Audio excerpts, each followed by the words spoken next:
Olá pessoal, tudo bem? Eu me chamo Raquel, bem-vindos aqui ao meu canal no YouTube Caixa de Perséfone. Essa vai ser uma previsão geral para todo mundo que tem Sol, Lua e Ascendente no signo de Sagitário, uma previsão geral para o mês de novembro de 2022. Eu vou primeiro começar com o tarô, depois eu vou tirar mais umas cartas do oráculo Moonology, só para confirmar algumas coisas que saírem no tarô daí, tá bom?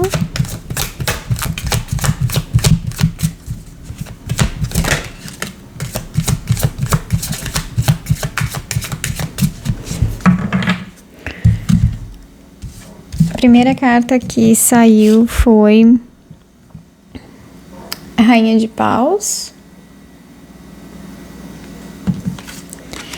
Depois caiu 5 de Paus. Depois o Eremita.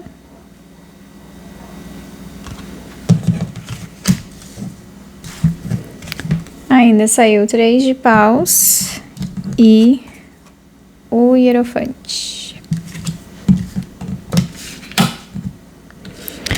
Para você, sagitarianos, me parece que daí o mês de novembro ele vai ter um certo tipo de conquista com 3 de Paus, que daí sempre simboliza um certo tipo de vitória, algum momento positivo em termos de conquista com relação a alguma coisa que vocês já estão trabalhando, e aí com relação também a um certo tipo de confirmação que vem também depois de uma mudança de postura, uma mudança de atitude, correr atrás daquilo que realmente se quer. E aí, o 3 de Paus é o primeiro momento de vitória e reconhecimento disso, né? Ao mesmo tempo que daí com 5 de Paus, tecnicamente, ao mesmo tempo que vocês estão ganhando cada vez mais espaço, confiança, tranquilidade com relação a qualquer tipo de empreendimento criativo que vocês estejam fazendo.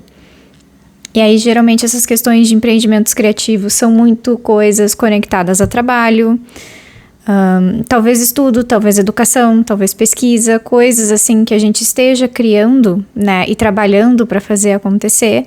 Ao mesmo tempo que vocês estão tranquilos com relação a isso, também tem muitas dúvidas que vocês ficam colocando dentro desse caminho, que é o que representa o 5 de Paus. Geralmente 5 de Paus é um certo tipo de disputa, um certo tipo de problema, mas na realidade esse problema surge porque a gente não está confiando muito bem no caminho que a gente está seguindo.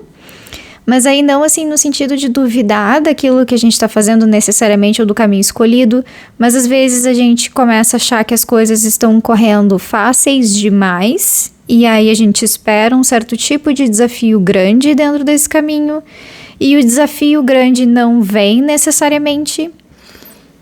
E aí essa tendência daí de encontrar disputas são muito assim coisas externalizadas, né? São as disputas internas que a gente acaba dando um jeito de fazer acontecer na vida material, né?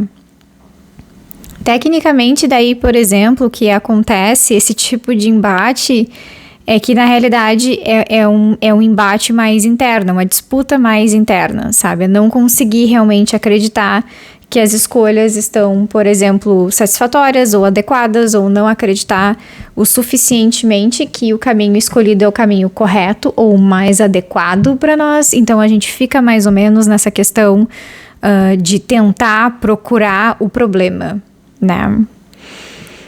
Com a Rainha de Paus, mais ou menos, a ideia, por exemplo, dessa coisa, assim, de vocês estarem mais criativos e aí, pelo menos, estarem mais centrados em nome da conquista de alguma coisa, isso se mantém, pelo menos, positivamente falando, durante todo o mês de novembro, tá, sagitarianos? Então, pelo menos em termos criativos, em termos de trabalho, é um mês positivo para perspectiva de expansão, de vitórias, de conseguir conquistar cada vez mais notoriedade naquilo que vocês estão fazendo, conseguir daí também sedimentar aquilo que está sendo conquistado, não é uma conquista que necessariamente vai ser passageira, tá?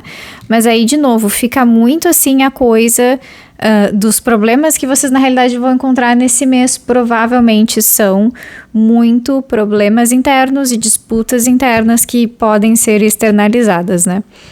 Com a carta do eremita, daí, Sagitarianes, a tendência é que, é possível daí durante o mês de novembro vocês ficarem refletindo bastante com relação a uma situação do passado ou analisando bastante uma determinada situação do passado. Acho que daí talvez parte dos conflitos internos que vocês percebam daí durante o mês de novembro é muito em função de coisas que já aconteceram na vida de vocês e que daí talvez agora não esteja acontecendo necessariamente. É mais ou menos assim, vocês estarem esperando um certo tipo de problema como aconteceu no passado. Mas aí necessariamente esse passado não está se repetindo agora nesse momento. Então vai ser um momento muito mais de análise e reflexão também para perceber como as coisas mudaram de antes para agora. Ao mesmo tempo, com a carta do eremita, sempre é possível que o passado volte de alguma maneira. Pode ser alguém, pode ser uma determinada situação. Mas aí, geralmente, o eremita, quando esse passado volta, ele não é pra gente fazer um revival, tá? Ele não é pra gente viver de novo ou tentar resgatar alguma coisa desse passado. É muito mais no sentido de apenas perceber o quanto alguma coisa mudou. E aí também, mais ou menos, para sedimentar que esse passado, de fato, é um passado, tá? Não é nessa coisa, assim, de trazer essa situação pro presente, tá?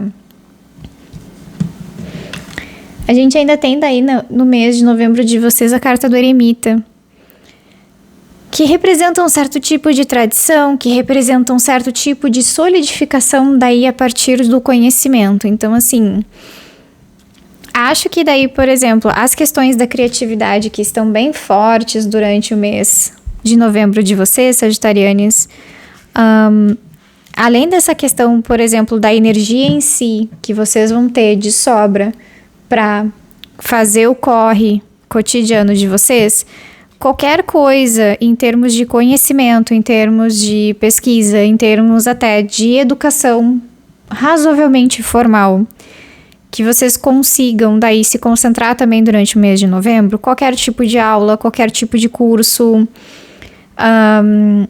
isso tem uma tendência a beneficiar bastante vocês, porque isso vai trazer também um certo tipo de estrutura para aquilo que vocês estão fazendo. Então, daí agora no mês de novembro, a informação vai ser também positiva, contanto que ela seja construtiva, contanto que essa informação leve para algum lugar, contanto que essa informação também possa ser verificada, né? Por isso que eu tô falando de uma educação de um tipo mais formal, sabe? Evitem daí, por exemplo, no trabalho de vocês, usar informações que vocês não possam citar depois, sabe? Ou informações que vocês não têm certeza de onde vieram. Quanto mais vocês se apropriarem de um determinado tipo de conhecimento, melhor para vocês. A ideia daí aqui é se guiar muito pela intuição de vocês, exclusivamente atrelado à vontade de vocês e aquilo que vocês estão fazendo. Então, não é para vocês saírem mais ou menos a louca e procurando qualquer tipo de curso ou qualquer tipo de educação, não é isso. Mas quando estiver diretamente atrelado àquilo que vocês já estão fazendo, aquilo que vocês já estão trabalhando, e se essa educação, se esse conhecimento vai ajudar vocês no trabalho de vocês, aí sim isso vai ser benéfico, tá? Porque daí precisa de um certo tipo de estruturação. A carta do Hierofante, ele sempre está falando de certa forma disso. Uma forma mais tradicional de lidar com a informação e com o conhecimento. Então, por isso que também todos os cursos, através dele, acabam sendo benéficos para nós de alguma forma, tá? Olha, Sagitarianos, eu acho que o mês de novembro de vocês, por enquanto, ele está muito centrado, assim, em um certo tipo de crescimento criativo. Tá? As cartas do naipe de paus, eles estão falando também daí, por exemplo, de relacionamentos amorosos, são relacionamentos daí pautados pelo elemento do fogo, tá? E aí os relacionamentos pautados pelo elemento do fogo são geralmente paixões. O 3 de paus, ele geralmente simboliza paixões que são fulminantes, porém que não duram muito tempo. Então pode ser que durante o mês de novembro vocês tenham algumas apaixonites agudas, né? Mas que daí também não consigam ir pra frente, justamente também em função de um certo tipo de desconfiança que vocês naturalmente têm com relação aos relacionamentos, tá? Eu acho que com a carta do eremita, que de certa forma representa um certo tipo de solidão também, é muito difícil dizer pra vocês que daí, por exemplo, em novembro, se vocês estão solteiros, que vocês consigam daí ter um relacionamento fixo ou sério. Provavelmente, assim, solteiro sim, sozinho nunca, sabe? Vocês podem ter encontros românticos e sexuais com pessoas, mas que daí isso dificilmente vai se tornar um relacionamento muito sério, pelo menos por enquanto, tá?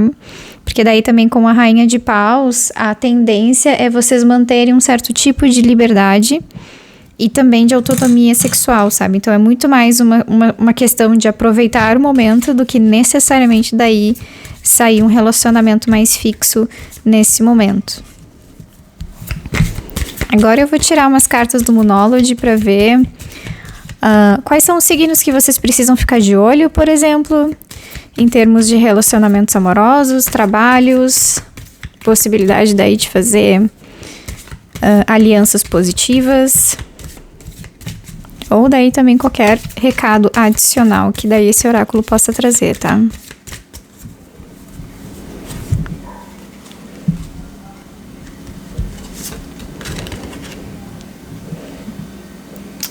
Saiu lua cheia em Gêmeos, que tá escrito assim, as respostas que você precisa estão a caminho. Gêmeos é o signo oposto complementar a Sagitário, então, mais uma vez, prestem atenção na comunicação de vocês, especialmente em termos de informação. Gêmeos prefere daí, por exemplo, aquilo que eu falei com relação à educação e aquisição de informação, Gêmeos prefere muito mais a informação rápida, que eles possam usar de maneira pontual, né? E aí, por isso, também Gêmeos geralmente é um signo mais atrelado a fofocas. E aí, a informações que não tem muita densidade, né? Então, tipo, por exemplo, é meio que telefone sem fio daí também, Gêmeos. Tem um pouco dessa vibração. Para vocês, daí, Sagitário, por mais que as respostas estejam vindo, tenham cuidado com isso, porque uma lua cheia em Gêmeos é também uma lua cheia propensa a falar bastante e a fofocar bastante, tá? A segunda carta que saiu é a lua cheia em Peixes. Equilibra a espiritualidade e a realidade. Peixes daí é um signo... É também um signo mutável, assim como é Sagitário, assim como é Gêmeos. O eremita daí é o signo de Virgem, daí fechou mais ou menos os 4 signos mutáveis do zodíaco aqui, tá, Sagitário? Então prestem atenção daí nos trânsitos astrológicos que tiverem nos signos de Gêmeos, Virgem e Peixes, talvez daí sejam dias e momentos que tragam coisas e informações importantes para vocês no mês de novembro, tá, Sagitário? Mas aí o signo de Peixes, essa questão de trazer um pouco de realidade para a espiritualidade, é que às vezes o signo de Peixes gosta de viajar demais, né? Especialmente em termos de espiritualidade, e aí, de certa forma, usar a espiritualidade de uma forma muito livre e sem concretude, sem materialidade, né? Acho que daí trazer um pouco a espiritualidade para a realidade é muito também trabalhar com a espiritualidade de um jeito mais cotidiano e real das coisas que são possíveis de fazer e entender num curto espaço de tempo. Nem tudo na espiritualidade precisa ser um grande evento. Nem tudo na espiritualidade precisa ser muito importante ou muito ritualizado. E aí, o mais interessante da espiritualidade na realidade é quando tu consegue daí criar um certo tipo de rotina no qual você se comunica na realidade com aquilo que você entende que seja uma entidade ou um ser superior, tá? Acho que daí vocês precisam também ficar de olho nas pessoas que têm Sol, Lua e Ascendente em signo de Peixes, e aí também Sol, Lua e Ascendente no signo de Gêmeos, tá, Sagitário? Os outros signos que aparecem aqui são Virgem, com a carta do Eremita, e Touro, com a carta do Hierofante, tá bom? Mas olha só, pessoal, era mais ou menos isso a leitura daí pro mês geral, de novembro, tá? Eu vou ficando por aqui e eu espero ver vocês de novo aqui no meu canal, tá? Se vocês gostaram do vídeo, por favor, curtam, compartilhem e aí também fiquem me seguindo aqui no canal para ver mais vídeos, tá bom? Até mais. Tchau, tchau.